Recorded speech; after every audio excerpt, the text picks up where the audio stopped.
Suomi on ollut minun kotini vuodesta 1994.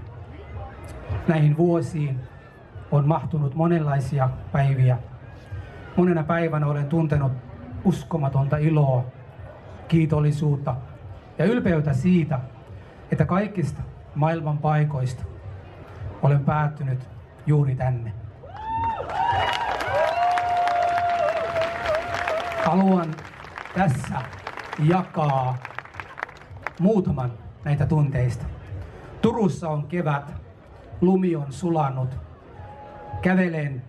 Kävelemme veljeni kanssa ulos yliopistollisesta sairaalasta.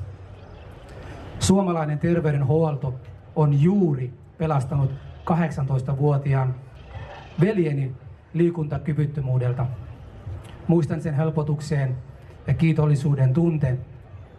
Hyvät ystävät, tuona päivänä minusta tuli suomalainen.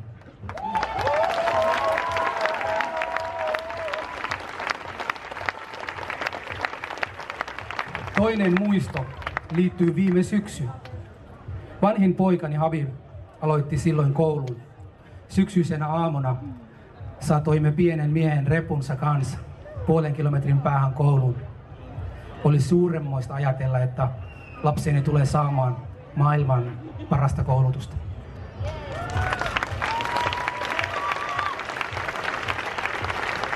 Ystävät, valitettavasti monella tänään paikalla olevalla on myös toisenlaisia muistoja. Muistoja syrjinnästä, pelosta ja väkivallasta, kielimuurista ja siitä seuraavasta väheksynnästä. Suomen somaleihin on kohdistunut vihamielisyyttä koko Suomen olon ajan. Mutta viime aikoina tämä on lisääntynyt jopa niin paljon, että somalialaiset ovat alkaneet pelätä oman henkensä takia. Vanhuksia ja naisia kohti on syljetty, pieniä lapsia peloteltu, heidän vanhempiaan uhkailtu. Omallekin lapselleni on osoitettu keskisormia ja haukuttu apinaksi.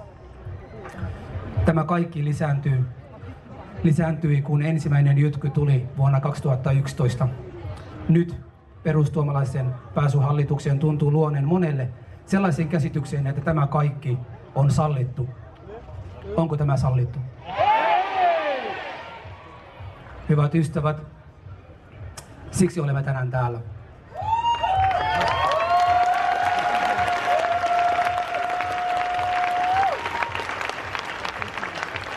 Me haluamme kertoa, että kaikki ei ole sallittua. Emme voi vaieta ja katsoa sivusta, jos ja kun yhteiskunnamme toimivat puolueet ja henkilöt luovat pelkoa ja vihamielisyyttä toisiaan kohtaan. Me emme voi, emmekä saa hyväksyä, että tässä yhteiskunnassa elää ihmisiä, jotka pelkäävät pukeutua, puhua tai rukoilla valtaväestöstä poikkeavalla tavalla. Suurin syy, miksi monikulttuurinen Suomen tilanne näyttää huonolta, on se, että me emme ole yhdistäneet voimiamme. Tänään tämä muuttui. Eikö näin ole?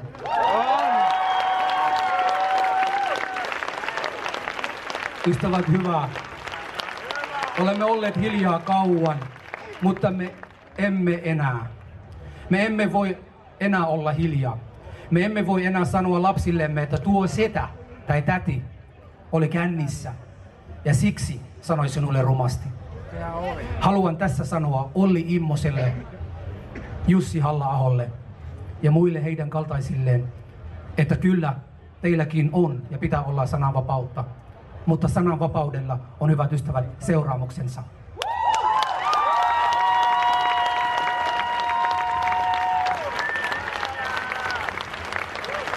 Teillä on vastuu. Te ette voi luoda kiilaa ja vastakkaisen asettelua suomalaisten keskuudessa ilman seuraamuksia.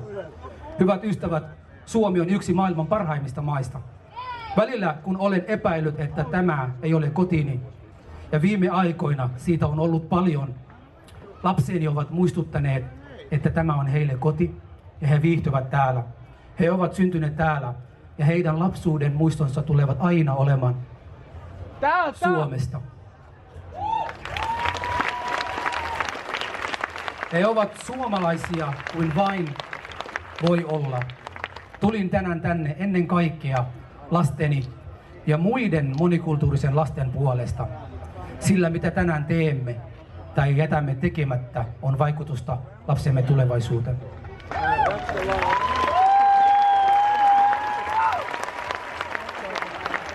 Hyvät ystävät, tulin tänne tänään myös siksi, että uskon Suomeen, jolle erilaisuus on voimavaraa. Totuus on, että modernissa maailmassa ei pärjää seisauttamalla kellot ja sulkemalla ikkunat ja ovet. Suomi on valtavien haasteiden edessä.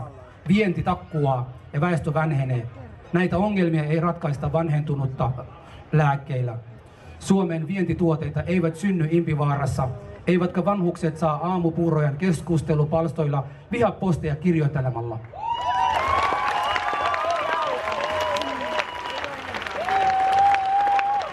And finally, to the people of the world, to the ones of you who are looking at Finland and thinking, what a racist place to be. Let me tell you that it's not. Today, here in Kansalaistori, this is Finland. This is the Finland you don't see on the news. Thousands of people like this live in this country. 99% of Finns are open-minded and love fellow human beings. I testify that this is in fact the best country in the world.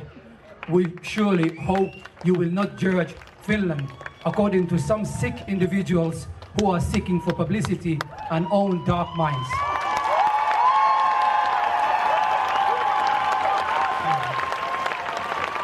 Kiitos teille kaikille, jotka järjestitte tämän mielenosoitukseen, että soisotte päät pystyssä monikulttuurisen Suomen puolesta. Kiitos mielenosoitukseen osallistuneille, sillä otan tämän kuvan ja vien tämän terveiset minun lapsille. Kiitoksia. Kiitos Abdi.